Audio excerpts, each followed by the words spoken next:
সকাল সকাল দেখুন পরিবেশটা কত সুন্দর। আসসালামু আলাইকুম, welcome to my channel and Facebook page. কেমন আছেন সবাই? আশা করছি সবাই অনেক ভালো আছেন। ভিডিওটা করা হয়েছিল কিছুদিন আগে, তো সকালে উঠে দেখি বৃষ্টি হচ্ছে। তো কি আর করা, আমার ডিউটি শুরু হয়ে গেল। সকাল থেকেই রান্নাবান্নার কাজটা শুরু করে দিলাম। তো প্রথমেই হচ্ছে গরুর মাংসটা রান্না করা শুরু করলাম, যেহেতু ঢাকাতে গ্যাসের অনেক সমস্যা হয়, তাই সকাল সকাল উঠে আগে আমি মাংসটা উঠিয়ে দিলাম। আর মাংসটা একটু হালকা আছে আমি রান্না করব, তাহলে অনেক সুন্দর লাগে খেতে আমার কাছে। আপনাদের কাছে কেমন লাগে জানি না। তো এইদিকে হচ্ছে আমি 1 কাপ চা বানাবো, তাই হচ্ছে পানিটা গরম করে নিলাম, তারপর চা পাতা দিয়ে চা তৈরি করে নিলাম। আর এইদিকে হচ্ছে কাপে আদা আর হচ্ছে চিনি দিয়ে চাটা দিয়ে দিলাম। ব্যাস, আমার 1 কাপ চা রেডি হয়ে গেল। তো তারপরে এখানে হচ্ছে একটা কড়াইয়ে লবণ দিয়ে দিলাম, সেখানে আমি ময়দা সিদ্ধ করে নেব।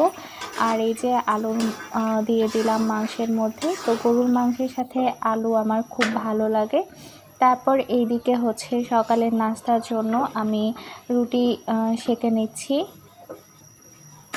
তো যাই হোক, এই দেখুন রুটিটা কত সুন্দরভাবে ফুলছে।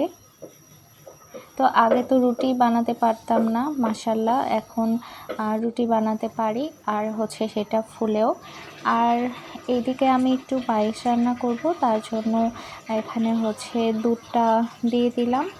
তো ডিপ করা ছিল, আমি কি আর করব, বোতলটা কেটে দুধগুলা বের করে নিলাম। তারপর একে একে মশলাগুলো দিয়ে দুধটা ভালোভাবে গরম হয়ে গেলে তার মধ্যে সামান্য পরিমাণ চাল দিয়ে নিলাম। তো দেখুন আমার পায়েসটা এইদিকে হয়ে গেছে। আর অন্যদিকে আমি বোয়াল মাছ রান্না করব, তার জন্য মশলাটা কষিয়ে নিচ্ছি। তো দেখুন পায়েসের কালারটা কত সুন্দর হয়েছে। তো দেখুন এদিকে আমার মাছের জন্য মশলাটা কষানো হয়ে গেছে প্রায়। এখন আমি এর মধ্যে বোয়াল মাছগুলো দিয়ে দেব। তো বোয়াল মাছটা আমি এভাবেই রান্না করার চেষ্টা করি, এভাবে আমার ভালো লাগে।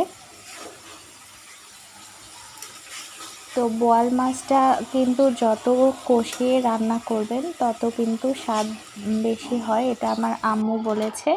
তো যাই হোক, আমি একটু ঝাল ঝাল করে মাছটা রান্না করছি।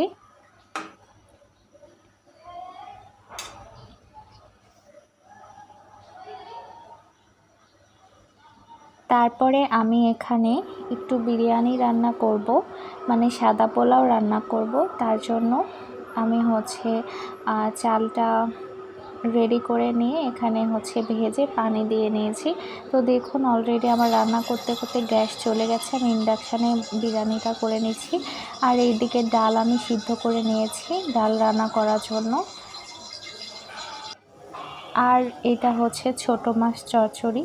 তো এখন হচ্ছে ছোট মাছ আমি প্রায় দিনই রান্না করি, কারণ গ্রাম থেকে আসার সময় আমার আব্বু আম্মুরা অনেক মাছ নিয়ে আসছে। আর দেখুন সালাদ কাটা হয়ে গেছে, এখানে শসা, লেবু, পেঁয়াজ, কাঁচামরিচ এগুলো সব আমি কেটে নিয়েছি। আর ফাইনালি আমি এখানে বেগুন ভাজি করে নেব, কারণ বিরিয়ানির সাথে বেগুন ভাজি আমার অনেক ভালো লাগে। তো আজকের মতো এখানেই বিদায় নিচ্ছি। আল্লাহ হাফেজ।